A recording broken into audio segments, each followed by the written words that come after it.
What's going on, everybody? Don't adjust those dials. The Deeper Dive remix. No Lofty tonight. Bringing the morning show to the nighttime. Adam, what is going on? How's it go, man? Nice change of pace. Deeper dive with you instead of Lofty. We'll see how it goes. Yeah, it's got to be better, right? Yeah, I mean, it's not very big shoes to fill. It shouldn't be really difficult for you. We don't have the graphics on, but consider this the Deeper Dive remix. Let's get some housekeeping done for right now. Deeper Dive is the promo code, 7-day free trial. You can use that code on any package we have, including packages with Fantasy Cruncher now with the late swaptimizer. So if you play on DraftKings and you have a guy that gets scratched, you can re-crunch your lineups with everybody that's already started playing and re-optimize and re-upload. Cannot beat it. Angry Hairline says, "Oh no, I don't have 6 hours." Fantastic. I love it. I love it a lot. We'll have Eddie flying solo for Live Before Lock after this. I'm covering for Lofty all night. So if you were interested in tuning into three fellas talking football, we've got a new fella tonight, and that would be me. I'm filling in as a fella as well. Not a lot has changed since Lofty and I talked about this slate earlier this morning, but it will be nice to get another perspective. So, you ready to dive into this? Yeah, let's go. Let's do it. First game up, Rockets and Lakers, 115.75 implied total for the Rockets, 110.25 for the Lake Show. So 5.5-point favorites as of right now. I cannot stop from getting a ton of James Harden, and I don't feel bad about that at all. What I do feel bad about is the overwhelming amount I'm getting of Eric Gordon. So talk to me about what you're seeing for the Rockets. Yeah, I think this is one that's pretty site dependent because so far on DraftKings, I'm not getting a ton of James Harden, even though I do like him, just because I think that there's some cheaper guys and some different ways that you can go. Whereas on FanDuel, I think he makes for a much better play over there. I do like the spot, though. I mean, he hasn't scored over, I think it's 56 DraftKings points in a game since Chris Paul came back 6 games ago. But to a certain extent, that's been a result of blowouts and a couple of the worst performances you'll ever see from James Harden coming against Portland and against Utah. But here you just have, such a huge boost in pace in this game against the Lakers. The Lakers have been a surprisingly good defense in terms of, in terms of defensive rating, but the extra possessions should just really bode well for James Harden here. And even though the results haven't been there, the usage has still been there since Paul came back. The assist percentage is still up between 38 and 39% over those games as well. So all the opportunity is still there for James Harden. You would expect about 38 minutes, assuming that this game is competitive. So nothing about Harden that I dislike. It's just simply a matter of prices on DraftKings compared to FanDuel. I think makes it a little bit easier to get away from him and go a little bit more balanced on a slate that doesn't have any really great value, down towards the bottom. As far as Eric Gordon goes, more of a cash play for me than a tournament play, I think, just because I'm assuming we have him projected for relatively high ownership. I don't have that in front of me right now. But assuming that he's going to get ownership in this spot because of, Houston has a 116 implied total and he's in the starting lineup, he's playing huge minutes. All that's nice, but we talked about it before. It's not that he becomes much more productive in this spot. His usage rate drops off whenever he plays alongside both of Chris Paul and James Harden. We saw that in the last game. He had about a 17 or an 18% usage rate, once he joined the starting lineup. So you get a couple of more minutes, and certainly he can pay off a cheap price tag if he shoots well, but he's still just going to be an extremely scoring dependent player who now is playing a higher percentage of his minutes in a lower usage setting. So it's a spot where if he is going to be highly owned, I'm fine just pivoting to other guys and hoping that he, hits the 24 fantasy points I haven't projected for. Yeah, it's the only thing that I'm like really unhappy with what's popping up. I can't figure out how to get off of it though. Shooting guard on FanDuel tonight is gross. DeMar DeRozan is at 9,600. Then you're dropping down to $8,100 Levine, who I think looks fine, but I don't really trust that Bulls team right now, and I don't assume that Levine's minutes take like a major dive or anything, but working back Markkanen, working back Dunn, working back Portis is just going to change like the concept of that team. And I don't think that's a positive for Zach LaVine. Then we're getting into guys like Luka, who I don't love in tournaments. Or we're going to like Never Google and Terrence Ross. And all of a sudden it's like, okay, well, at least the Rockets are in a pace-up matchup against the Lakers. That's all I can hang my hat on right now. Yeah, and I mean, I agree with you there. I think it is a better play on FanDuel just for all the reasons that you said. Plus, also dropping the guy on FanDuel and having the extra play in your lineup, but dropping the guy, it makes it so that you can get away with you can be a little bit more lenient in what you're looking for as far as tournament plays go from players. Whereas on DraftKings, obviously to win these tournaments, you really need all 8 of your guys to outperform their price tags. And so I think that the target score that I have set for FanDuel, I think Gordon hits it a lot more frequently than he hits the target score I have set for him on DraftKings. Yeah, that is also my hope. Saving grace for me right now. He's an A value on FanDuel in Alex's rankings. So sometimes I just need the boss man to point me in the right direction. You looking at anything else from Houston? Chris Capella, Clint Capella. I really like Capella, especially on DraftKings. He's actually one of the reasons why I think in my initial crunch I'm getting less Harden and LeBron is just that he's still too cheap over there. He's 8,200 on DraftKings. You obviously can roster 2 centers, which is very appealing on this slate, as we'll talk about later. But Capella, similar to James Harden, he's been disappointing lately, but it's more than anything, it's been a product of blowouts and, in Capella's case, foul trouble. Fouled out in 27 minutes of the last game against Portland. But this is a pace-up spot against an inefficient shooting Lakers team. They rank in the middle of the pack in rebounding percentage over the last month, but because of their pace, they're allowing the 9th most rebounds per game to opposing players.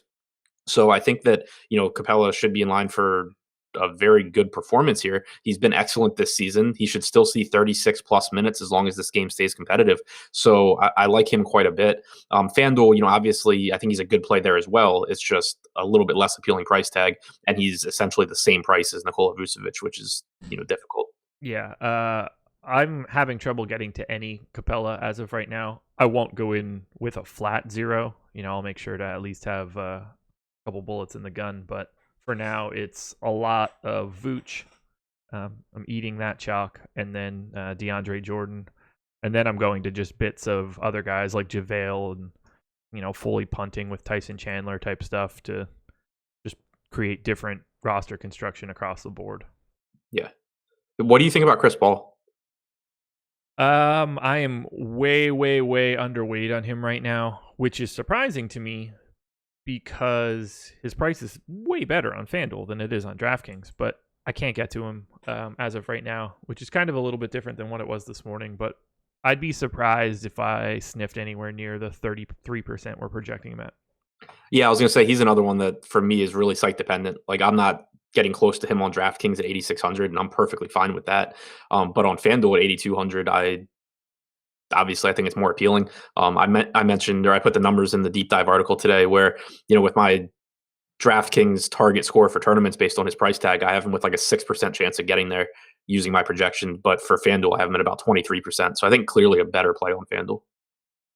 Yeah, that DraftKings is a real tough sell at 8,600. Anything else? Any PJ Tucker? Yeah.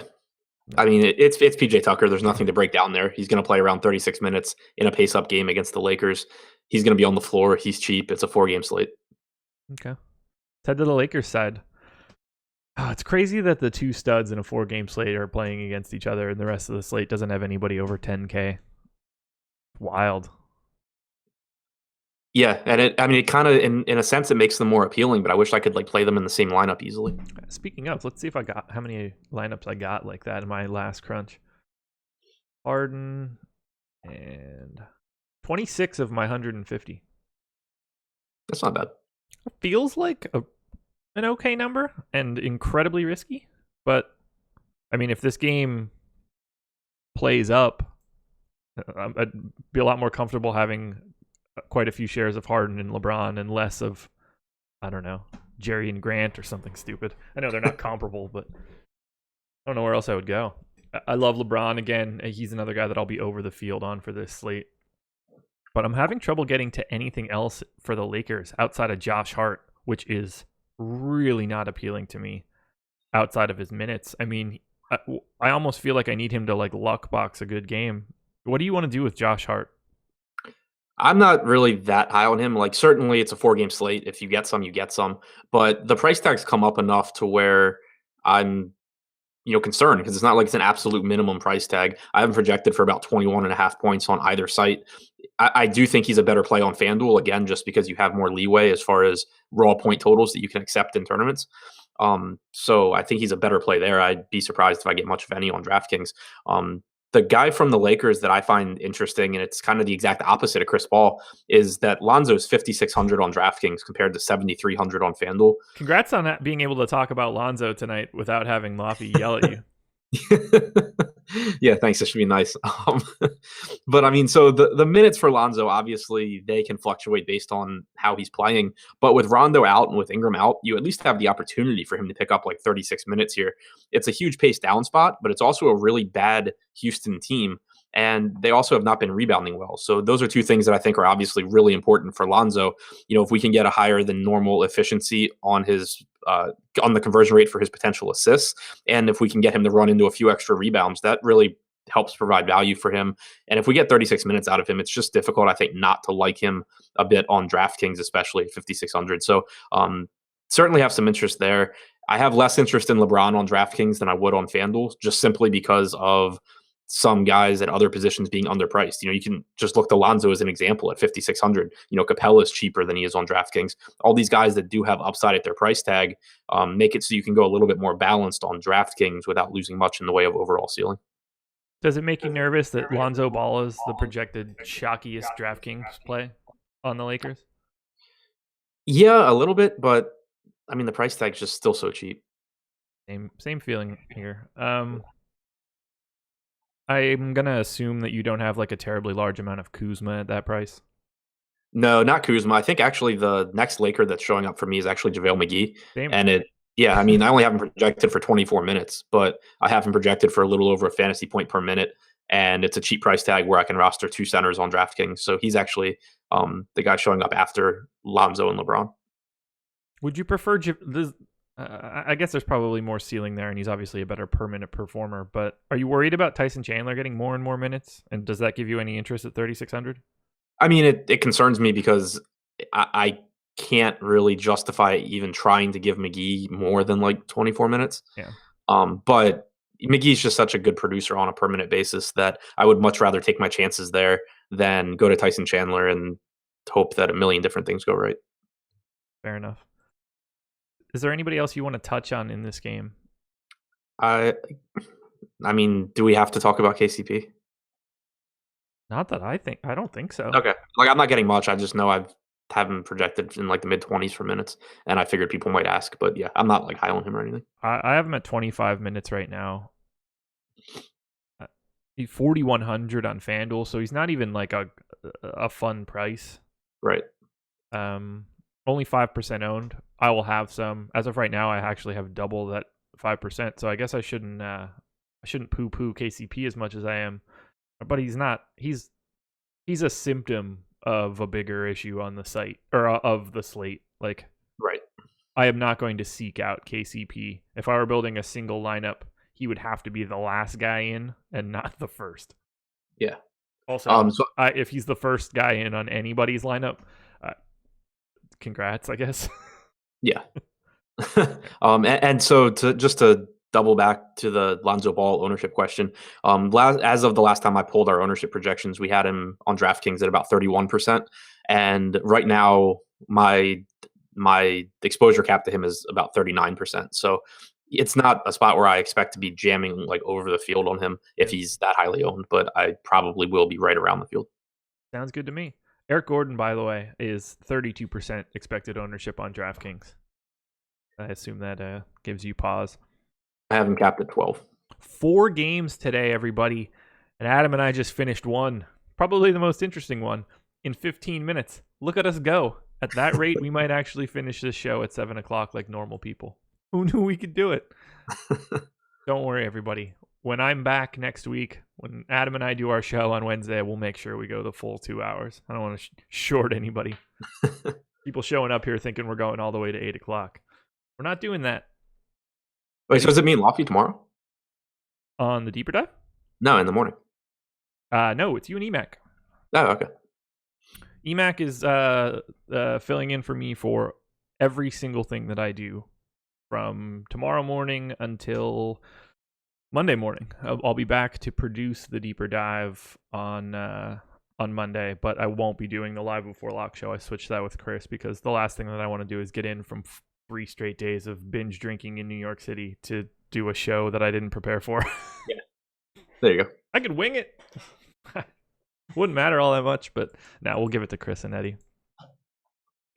Let's move to Spurs Clippers. Spurs 112 implied total. Clippers 109.5. So 2.5 point favorites for the Spurs at home. Amazing. A little bit of a pace up spot for the Spurs. We've got DeMar DeRozan at 9,600 on FanDuel, 8,500 on DraftKings. This is a tale of two sites, in my opinion. Expected ownership is basically the same, though. I have a really hard time justifying 9,600 for DeRozan, although you can make a case for a 4-game slate. Raw points might be enough for you, but he's having a lot of trouble in my model getting to anything resembling a target score.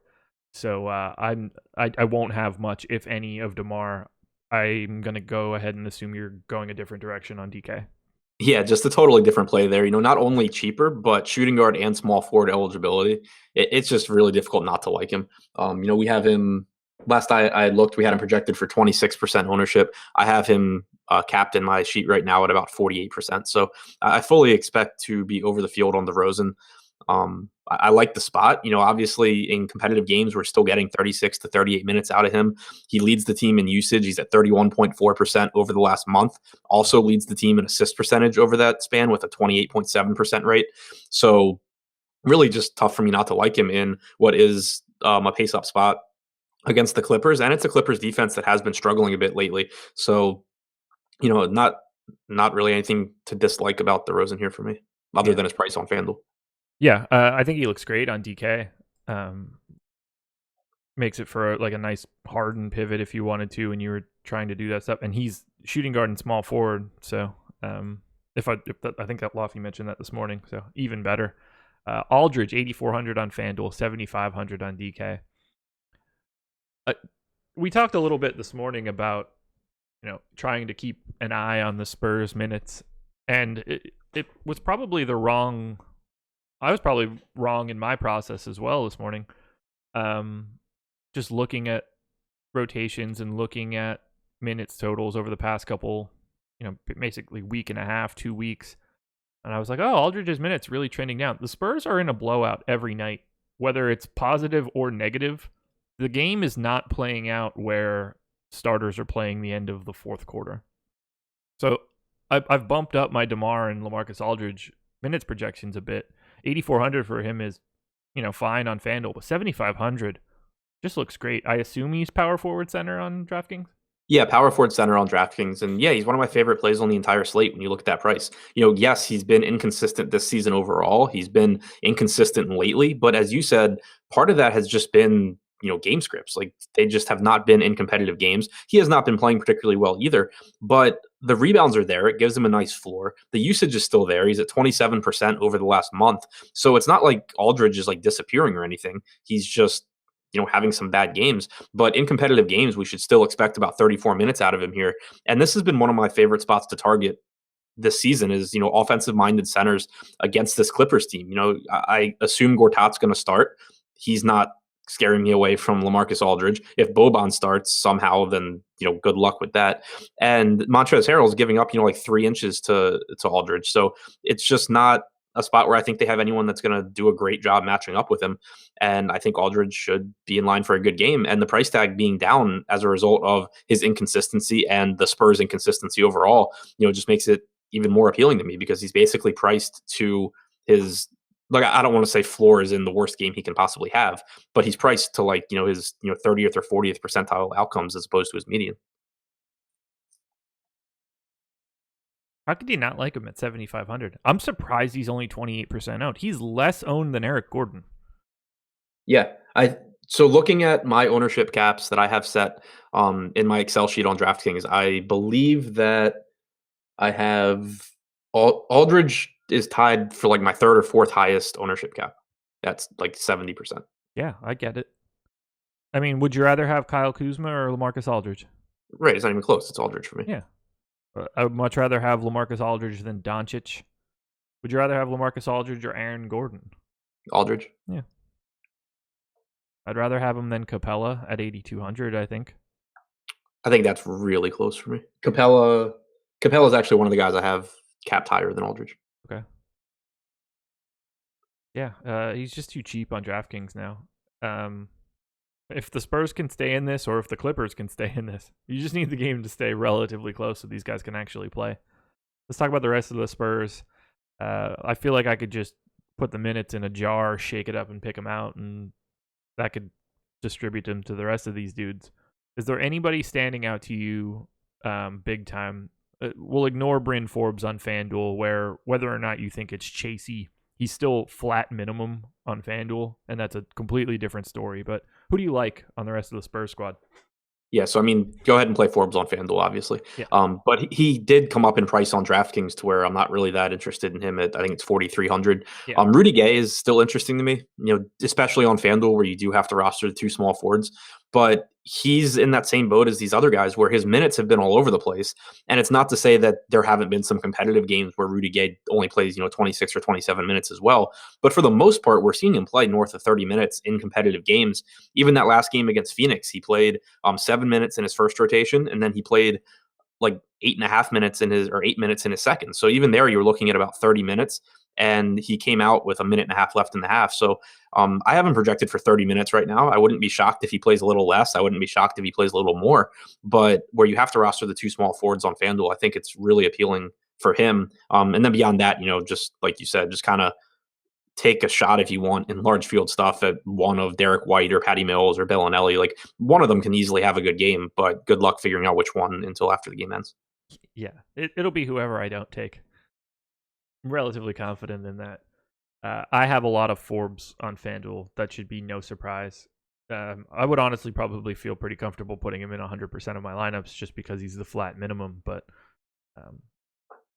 it's just a no-brainer with the ability to drop a score. I only have very tiny pieces of Jakob Poeltl, Bellinelli, Mills, Bertans, Derek White, so I'm not that focused on San Antonio, and it's mostly just because they're a grab bag. I mentioned to Laffy this morning that all of the backcourt guys for the Spurs are perfectly set up to use like heavy randomness on Fantasy Cruncher. Just plug those guys. It's hard to be confident about any one of their minutes. So then if you give them median minutes, give them bigger randomness scores so that they mix themselves up. And if you're crunching out 150. Yep. Let's talk about Clippers here. I'm actually mildly excited, which means that this is going to go to shit. I almost never get Tobias Harris. And today is going to be a day where I actually have some. He's 8K on FanDuel, 7,300 on DraftKings. I'm over the field on Tobias Harris. Similarly, I'm over the field on Montrezl Harrell, whose price is simply plummeting. Do you have anything that you really like for the Clippers? I'm with you on Harris. I normally don't get much of him either, but he's showing up in a lot of my lineups as well. Should play 34 to 36 minutes here against the San Antonio defense that is just absolutely atrocious. One of the worst defenses in the NBA. And Harris is obviously a guy that, he rebounds, he scores, he's a productive permanent player, but you actually have his price tag finally starting to drop a bit as well. And it's gotten him to where, it's a bit easier for me to get to him at 7,300 than when he's sitting at like 7,800. So I do like Harris. I'm not really high on Harrell here. And the reason being is that I gave a couple minutes at center to Gallinari. And that's because Doc Rivers talked about needing to play him there more after he had him close their overtime game the other day at center. Obviously, we didn't really see it in their last game, which was non-competitive against Phoenix. But this is a spot where if he's aiming to get Gallinari minutes at the 5, he certainly can do it here against LaMarcus Aldridge. So I have Harrell at like 26 minutes instead of 30. And that's enough for him to not really end up in lineups for me. So, if you feel differently, then I don't think it's a bad play. But for me, I'm just not really getting there. But consequently, I am getting quite a bit of Gallinari here because giving him a few minutes at center allows me to give him a couple of extra minutes, get him up to about a 36-minute projection.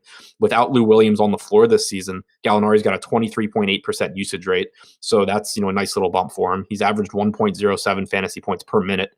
And again, it's just not a bad spot. And if he does get time at the 5, then you would expect on average those to be more productive minutes. So Gallinari and Harris are the two front court guys that I'm really getting a lot of from the Clips. Yeah, I'm just with the field on Gallo, but I feel you. I only have him at 32 minutes. If I would bump him up, I would probably end up quite a bit above the field. So it's something I'll take a look at when this show is over. Prior to this show, I messaged you and asked you about Pat Beverly's minutes. You ignored me like an asshole, so I'll ask you again now. How do you think the minutes that we're formally going to Lou will shake out here? Do they stick with Tyrone Wallace as sort of the scoring guard minutes and he just eats most of them up? Does Beverly get a boost back into real minutes? Do they shave Bradley and give more? Is Teodosic just going to be the dude now? I don't really know what to do here. I'm assuming you don't either, but I'm hoping we're in the same direction. No, I mean, it's frustrating that game against Toronto, I think I said Phoenix earlier, but I meant Toronto, that game against Toronto blew out because we didn't really get to see how they played, beyond like the first half. It's scary that in the first half, Pat Beverly essentially just played back up to Shai Gilgeous-Alexander.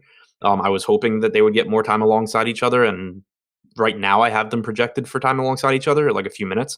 But, Teodosic can pick up those minutes. Tyrone Wallace can potentially pick up those minutes. So it is concerning. And I think the point is just that there's a bunch of different ways that it can go. Tyrone Wallace played 6.5 minutes in that first half. If he plays like 13 or 14 minutes, then that really, hurts Beverly. So I have him in for 16 right now, just FYI. Yeah, I had him for like 6, but I'm probably going to cut it back. I think it was kind of like wishful thinking, just trying to make it so that the Clippers are more useful for me.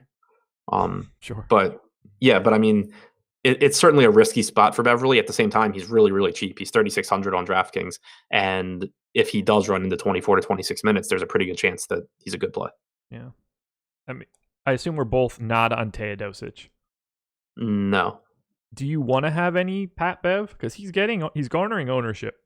It's 3,600 on DraftKings, so I understand it a little bit more. But 10% ownership on FanDuel, and he's 4,600.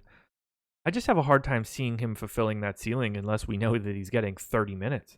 Yeah, I think that the ownership projection is a really big point here because when I was making my projections throughout the day, I went ahead and gave him a few extra minutes thinking, I can, maybe run into some, good Pat Beverly game and, that'll be useful. But with him projected for like 15% ownership on DraftKings and looking at how they used him against Toronto, not to say that they have to use him the same way here or that they will, but if 15% of the field is going to play Pat Beverly here, thinking, that he's playing in the mid-20s and Pat Beverly just continues to play backup point guard and plays, 20 minutes in relief of Gilgeous-Alexander, then I would like to be under that 15%.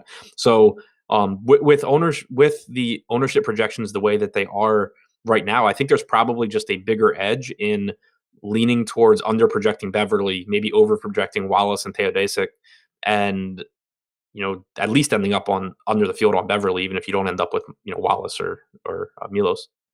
Yeah, my rates for Beverly have him getting 38% of his fantasy output just from scoring. That's like a super duper low number. Average is right around 50. So he's gaining a lot of his value from just minutes on the floor and then ancillary stats, rebounds, assists, steals, and the Spurs have, for all of the problems with the Spurs this year, they're still second in the league in turnover rate. They're not some team that's just going to cough up the ball. So unless Beverly's getting up to like the 30-minute range, he's got a really narrow window to do anything. I mean, how many shots would you expect him to take? I've got him for 7. Right. Yeah, not a lot. Yeah. So this game would have to go a very different direction for the Clippers for me to really want to go to that sort of ownership for Beverly. Now, 3,600 on DraftKings is a bit of a different story, but for 4,600 on FanDuel, people can keep that 10%. We good here? So, what'd you say? Yeah. No, I was trying to pull up. So as of the last time I pulled our ownership projections, we had Avery Bradley at 9% and Beverly at 15. I hate Avery Bradley, don't get me wrong, but you're talking about the same price point. and potentially like 14 more minutes for Avery Bradley. If Beverly were to settle in at like 20 minutes and Bradley plays around 34, then I don't know. I think taking the lower owned guy that's getting 14 more minutes is probably a good move. Avery Bradley over the last 30 days on FanDuel is playing at a 0.50 points per minute rate, which is, I thought it was an error when I looked at it at first. He's just so bad. This guy is a very different person from what he was when he was in Boston. That's an understatement. 22 minutes, 1.5 fantasy points in his last game, 0 for 6 from the field, 0 for 3 from 3, 1 assist and a foul. He played 22 minutes and almost bageled the entire thing. 1 assist. That's embarrassing. He had 40 total fantasy points in the 3 previous games across 100 plus minutes. I don't know what to do with him. How could one person be so bad on a team that's good? Yeah, I don't know. It's weird that he doesn't just like run into better games. Yeah, like, I mean, even the crappy kids in my junior high teams and stuff would accidentally score from time to time. Right. Just like somebody falls over, or the fast break and they didn't get back or something. Do something, right, man. Ooh. Alrighty. Don't forget to like this video and comment afterwards. On a scale of 1 to 10, this is what the comment's going to be. On a scale of 1 to 10, how much better is the deeper dive when Laffy is not on it? With 10 being the best show it could possibly be, and 1 meaning you miss Laffy more than you could even imagine.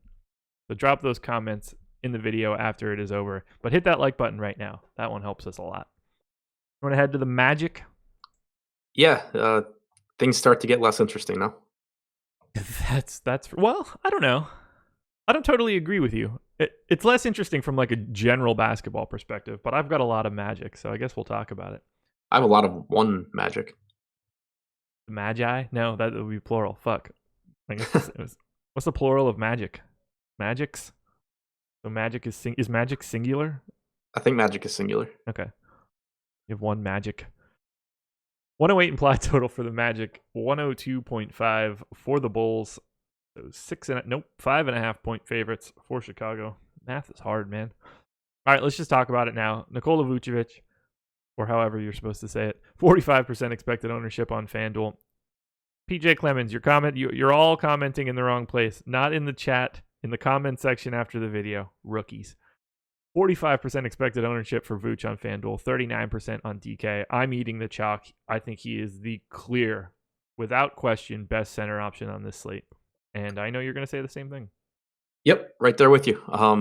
Projected for whatever you said on DraftKings, like 39%. Yeah. Right now, I have him capped at around 70. So I fully expect to be over the field on Vooch. I love him here. 32 minutes is annoying, like that he normally only plays around 32 minutes as opposed to Capella, who can get up to 36 or 38. But Vooch has been even more aggressive offensively over the last month or so. 29.2% usage rate over that stretch. Also still slightly over a 21% rebounding percentage and a 21% assist percentage, averaging 1.46 fantasy points per minute. Now he faces the Chicago team that is one of the worst rebounding teams in the league. And it's just, there's nothing, really to dislike in this spot for Vooch. Like, you look at the price tag and there's kind of some sticker shock because at least I still kind of think of him as like an upper 7K, low 8K guy, because that's what he's been for the last couple of years. But there's just no denying how good he's been offensively this season and how consistent really he's been offensively. So I think the new price tag is fully deserved, and I still think that he's one of the best plays on the entire slate, regardless of position. Couldn't agree more. The Bulls are dreadful defensively. They're not getting better by Bobby Portis coming back. They're actually probably worse in the front court. I would imagine, like, we would consider Robin Lopez to have like a decent defensive reputation, right? Yeah. If he's playing any less minutes in lieu of Bobby Portis, that's not great. Vooch is just an offensive monster. 1.47 fantasy points per minute over his last 30 days. I project him relatively similarly, so I can't get enough here. I will happily eat the chalk. There's just not that many options out there tonight either.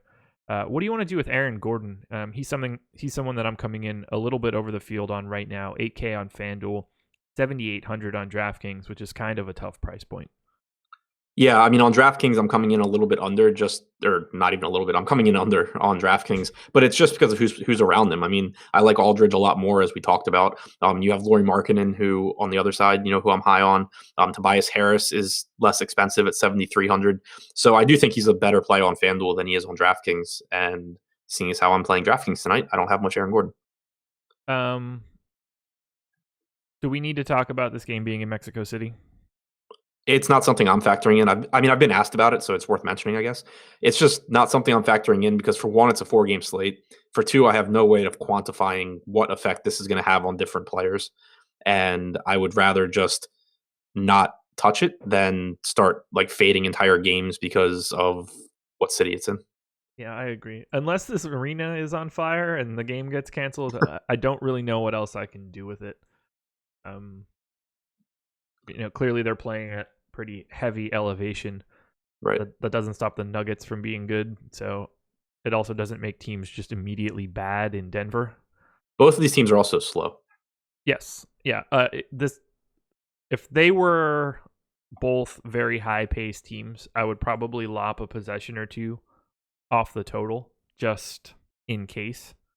But I don't really know how to quantify anything for it. Right. And also, and this goes back to a broader point that you can apply to more things. Vegas knows this game's in Mexico City. They didn't make this line thinking like they're playing in Chicago or something. Right. So whatever, as much as we can measure, what effect that might have, it's probably baked into the Vegas total, and you're probably going to be more accurate by just using that than by trying to spew out some answer to the question of how it affects anything. Yeah, I completely agree. It's I wouldn't know what to do with it. So, especially on a 4-game slate, it's just business as usual. Use the implied totals as my proxy. I'm getting a lot of Jonathan Simmons for reasons that I'm not particularly sure of, outside of the fact that he's a flat minimum. He's going back to the bench, right? What? Did you see he's going back to the bench? Probably. Does it sound like I did? No, it doesn't. That's what I was telling you. I have him in for 23 minutes. What do you have him projected for? I have him in for 22 minutes. But okay. Yeah, so Fournier is expected to take his spot in the lineup, which means Jonathan Isaac would stay. It's more, for me, it's more that Simmons is the flat minimum, and I'm playing quite a bit of LeBron, sort of just becomes a drop candidate. He does get more usage off the bench, so I don't think it's necessarily a downgrade. He's probably going to suck whether he starts or comes off the bench. Yeah, I have a little bit of Jerry and Grant as well. That the flat minimum, 4-game slate. Sometimes you gotta find value in weird spots. Talk to me about this one, because there's a really weird piece in the FanDuel ownership, and I don't really know what why it's happening, but maybe you can shed some light. There's someone projected for 21% ownership on FanDuel. Any guesses who that is? This is from the Magic. Terrence Ross? No, I would understand that one. DJ Augustine? 0 for 2, although his is 16. Why is John Isaac projected for 21% ownership on FanDuel? He's my second favorite guy from the Magic. He would be for me on DraftKings as well, where he's 4,200. What's his price on FanDuel? 51. Yeah, that's not good. But yeah, staying in the starting lineup, obviously he's not a high usage guy anyway, so that doesn't really hurt him as much. The minutes are more important. So I like him on DraftKings. 5,100 on FanDuel seems a bit steep. I don't understand. So, and this has to do with Aaron Gordon as well. Vooch. Alex has him as an A value on FanDuel. All right, we're wrong. I'm gonna bump that projection up a bit. Jonathan Isaac, Aaron Gordon, and Vooch have played 207 minutes alongside each other this season. Aaron Gordon's averaged 0.97 fantasy points per minute, 12.5% rebounding percentage. Jonathan Isaac has averaged 0.75 DraftKings points per minute, 12.5% rebounding percentage. Vooch, 1.52 fantasy points or DraftKings points per minute. So not a huge impact, I guess, on any of these guys. But, Isaac averaging about three quarters of a point per minute in this group. Where do you have his minutes today? 28. I'm not super confident in that, but that's what I have right now. All right. Well, I bumped him up. I had him at 25. That makes him that makes him look a little bit better for me. Yeah. Obviously. Yeah. I mean, really, it could even be higher. Like he played 17 first half minutes last game. He got to 28 minutes in 3 quarters. Shit. So I think I'm probably actually low at 28. I'm going to hold steady at 28. I think I'm going to give him like 32. Well, that'll make him an A value. Particularly, if he's an A value on FanDuel, he's clearly an A value on DraftKings. Andrew mocked with the quote of the day. This game is so high up in the air that Gordon doesn't have to jump to dunk. I don't know why that's making me laugh like it is. Maybe it's the cocktail I'm having. Let's go to the Bulls, I guess, unless you have any DJ Augustin chalk hot takes. I guess we got to talk about it because he's 27% owned. Yeah, I mean, I don't have a problem with Augustin. He is what he is. Like he's a low usage guy that probably plays about 28 minutes here. He probably averages somewhere between 0.7 and 0.75 fantasy points per minute. I don't like playing stuff like that as chalk, but in tournaments at least. But we know where the minutes are going to be. We know that it's an appealing matchup, and he's inexpensive. So, not going to talk anyone off of it. I just don't think I'll end up with as much as the field. Seems like not a good spot to be heavy on DJ Augustin, but who knows? Not me, I guess. I have 5% on FanDuel. He's 4,700. I'm real comfortable there. Go to the Bulls. I can't stop getting Wendell Carter. If I played on DraftKings, it would scare me how much I would get.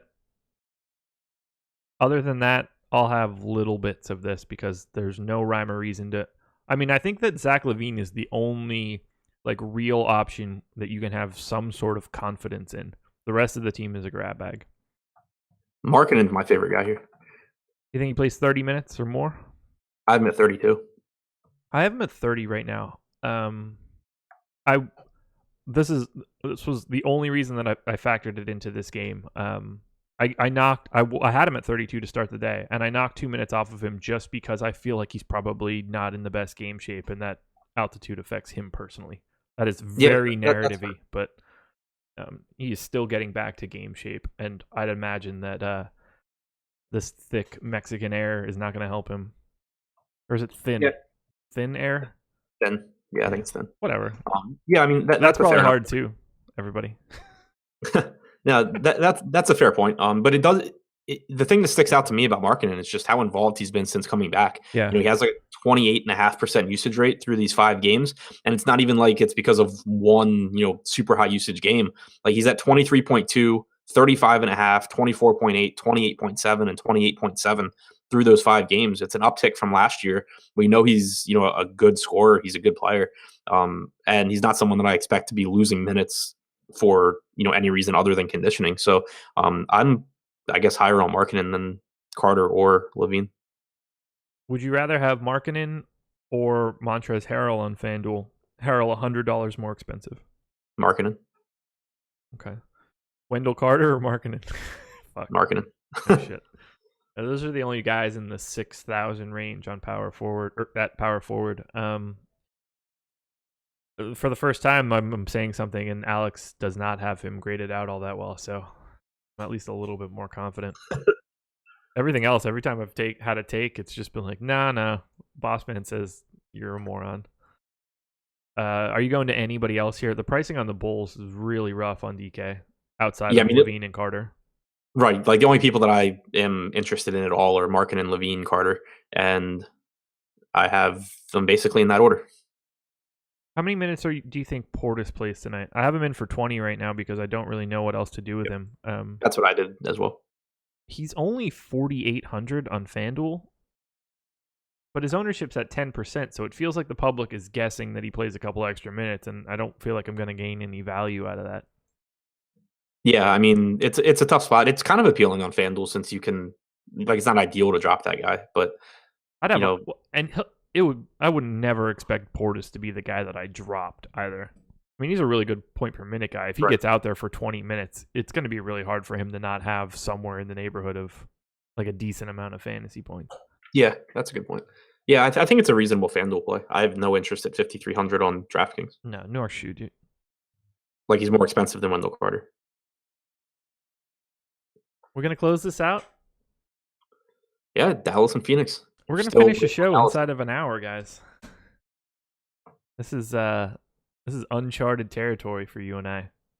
Although it is a 4-game slate. I mean, normally you and I are doing shows on Mondays, Wednesdays, and Fridays where we're talking about 9+ games. So the reason we run a little long.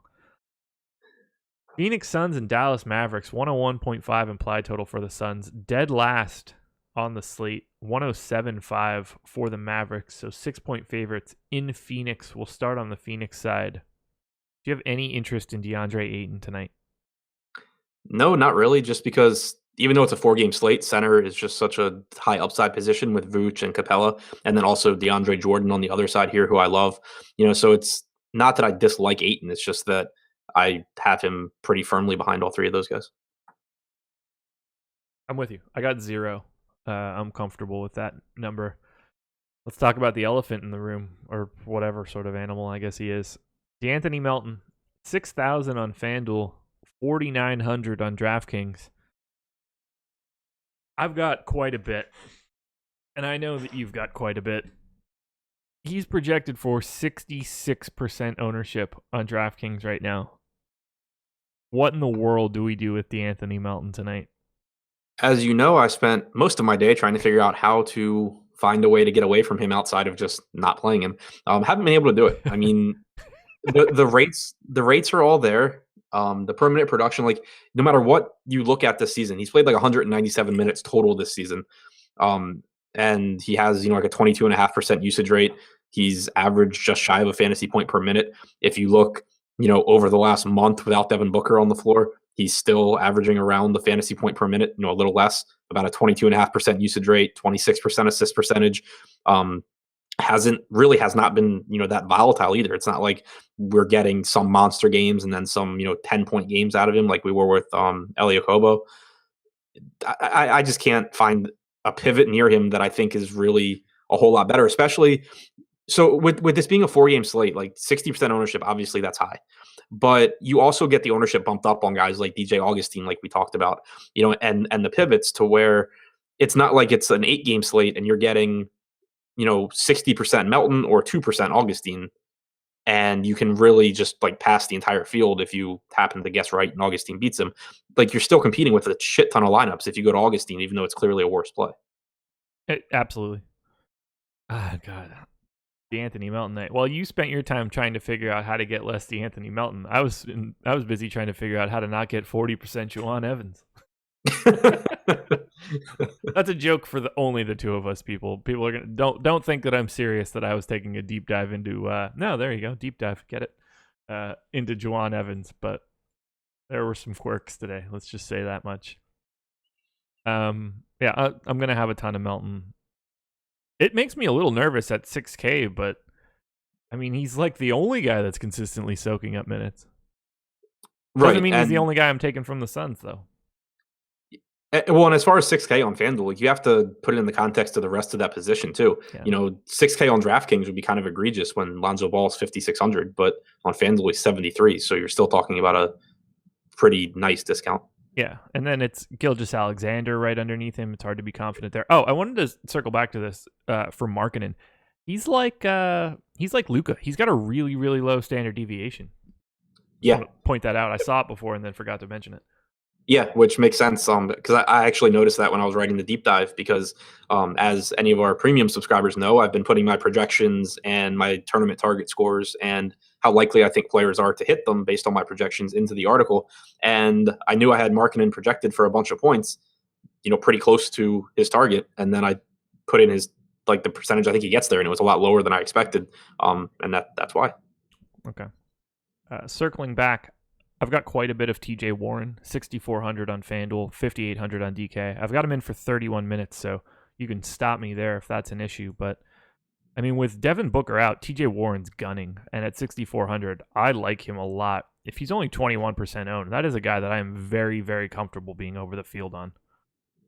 Yeah, I don't mind it. I don't love the matchup Dallas as a team has been very good defensively lately. I assume Warren sees plenty of Harrison Barnes individually, and I'm not completely sold on how many minutes he plays. I have him at 32, so I don't think that you're off base.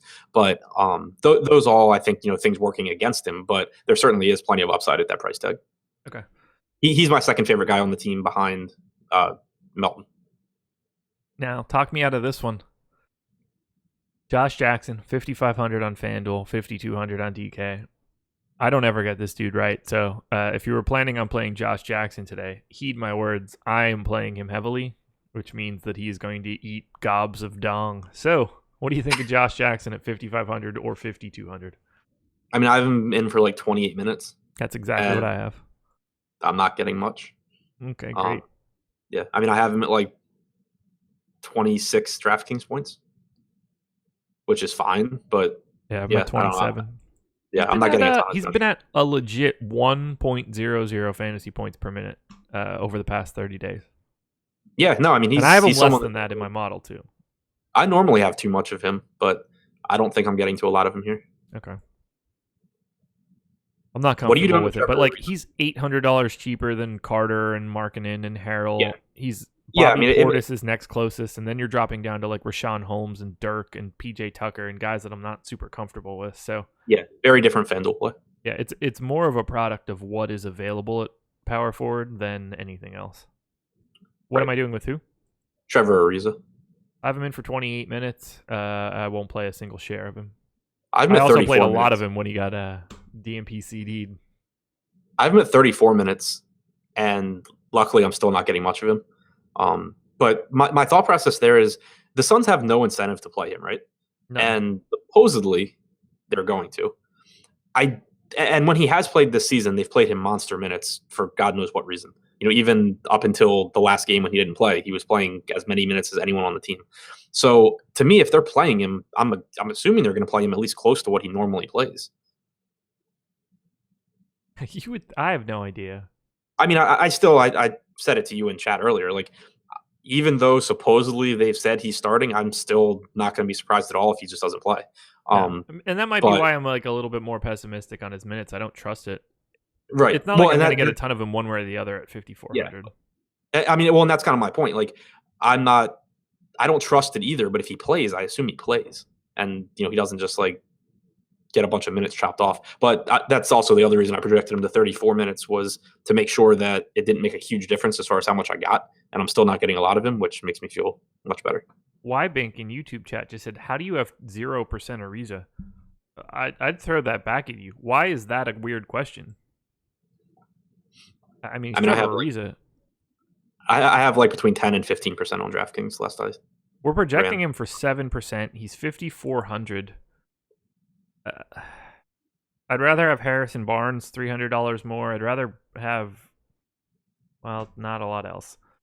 Harrison Barnes for sure. Look, here's the deal. I ate the Ariza exposure when he sat out a couple nights ago, and I'm willing to take those risks with someone like Kawhi, but I think the main aspect of looking at Ariza in this case is not necessarily whether he plays it is whether he plays, but like it's where his minutes go if he doesn't. Because that's really the main benefit. Who does he cripple if he's in, and who benefits if he's out? I don't think that Trevor Ariza is the play in any sort of form or fashion, but those minutes matter in some direction, whether that's Mikal Bridges or Troy Daniels or Juwan Evans, my boy. They got to go somewhere if he's not in the lineup. Yeah. Josh Jackson, Eric Moreland. Eric Moreland? Yeah, he's supposed to play tonight. I didn't even fucking know he was on the Suns. When did he leave the Pistons? He was on Toronto this preseason. Oh shit! I'm a team late. Hey, kudos to me for knowing that he was on the Pistons, I guess. Yeah. That's He was chalk one night this preseason. I tend to avoid those slates. I beat my head against the ground enough trying to figure out regular season games. Yeah. They're not showcasing Trevor Ariza's talent. If the league doesn't know what Trevor Ariza plays like at this point, those GMs should be out of a job. Trevor Ariza is one of the last people in the league that needs a showcase. Yeah, it's been insane the way that they've used him this season. But All right, let's close it out with Dallas. We've got 5 minutes here, and then we're going to throw it to live before lock. Solo Eddie Fear. I'm trying to talk like Laffy right now. But I don't have an awful Philly accent. I'll never hear this. Thanks, California Cool. Really, really helpful in the chat. And y'all trusting Josh. Good luck. What trust? Anyway, Luca, I'm going to assume you and I are both not on, particularly on DraftKings at 7,700. Yeah, so it does make a difference to me if Dennis Smith Jr. and Barea are out. Yeah, let's start there. What do you think about Dennis Smith Jr.? Because that's really the main question for this team. I'm guessing that they're both out. I have no idea. I mean, I think Smith's more likely to play than Barea. He's my favorite play on the day if he's in. He's 5,500 on FanDuel. Yeah, he's 5,500 on DraftKings too. That would be really appealing on FanDuel. I agree. So I think it's 3 straight nights where I eat a giant amount of ownership and a dude gets scratched in the late game. Yeah, I was gonna say on FanDuel, where assuming we don't have news by lock, go ahead and play him. I mean, there's more of an edge to getting like a 5% on Dennis Smith on the slate than there is to fading him and hoping he doesn't play. On DraftKings, obviously, it's not really an issue because you can late swap anyway. But for now, I'm assuming that he's out just because it sounds like he's close to being back, but they still haven't ruled him in, and I don't know why they would bother against Phoenix. So I think really different on the two sites there for me. Yeah. But if he is out, then you get more. If they're both out, that is, you get more ball handling for Luka as well. 27.5% usage rate, 26% assist percentage without either of Smith or Barea on the floor this season. So still not the highest upside guy, but it is a really nice matchup for him in terms of rebounds, assists, and scoring. So, I like Luka, not as much as I like DeAndre Jordan on either site, or as much as I like Harrison Barnes on FanDuel, though. How much? What would you set the odds? We're circling back on this because there's some questions in chat. What would you say the odds are that Trevor Ariza actually does start tonight? There's not 100 to either of us, right? No. 75-25. Yeah, okay. We're on the same page then. Maybe 65-35 when you factor in just how bad the Suns reporting has been this year. Emriv says, okay, y'all can fade Trevor Ariza. I'll take that extra low ownership. You must be forgetting that it's Trevor Ariza. Not that kind of dude. I didn't even say anything about fading Trevor Ariza. No, but it's Trevor Ariza. There's no it's hard to get yourself all super excited about it. Yeah, he's a guy. I like Harrison Barnes quite a bit at 5,700, one way or the other, whether Smith is in or out. I think he's just too cheap on FanDuel. I'm also playing quite a bit of DeAndre. He's my second favorite center of the night. Tell me about the rest of Dallas, and then let's get out of here. So one spot that I think goes completely overlooked, and it's worth talking about just because of it being a 4-game slate and value not really being there, is if Barea and Smith are out. Obviously, everyone's going to look to Jalen Brunson, but Dorian Finney-Smith at 3,700 should be in line for a bunch of minutes as a result of Luka getting more point guard minutes. Finney-Smith just having more minutes available to play as the backup at multiple positions. He's not a high per minute guy, but neither is Jalen Brunson. Neither are a lot of the value that people are going to tonight. So I think Finney-Smith's actually pretty interesting, especially because he's a small forward. Guys, we're not saying that we don't know that Trevor Ariza is said that he's starting tonight. We just don't totally trust it. Listen to us here. We understand. Everyone knows that information came out that Trevor Ariza is starting at 10 o'clock this morning or whatever. Let's see what that really means at 10:30 tonight. Right. So what we actually have is a quote from a Phoenix beat reporter who has been wrong 5 different times already this season, saying that she's summarizing what the Phoenix coach said after shoot around, and it's that Trevor Ariza is starting. He didn't play last game because it was a back-to-back. There's no actual quote there, so we don't know if the coach said Trevor Ariza is starting, or did the coach say Trevor Ariza sat last game because it was a back-to-back, and she's summarizing it that she's presuming he starts. He's probably starting. I'm proceeding like he is starting. It's just worth pointing. At this point, by now, if you don't realize that the Suns reporting has been wrong 3 times a week for the last month, then you're not paying close enough attention. Exactly. That's where we're at. 7 o'clock on the dot, and we are done. Adam, do you have anything else? I do not. Fast Eddie Fear coming up live before lock, running a solo show. 3 fellas talking football. Myself, Andrew Barron, Ben Raza talking about tonight's game starting around 7:30. Come get it. Eddie's up next. Good luck, everybody. Adios. Fade Trevor.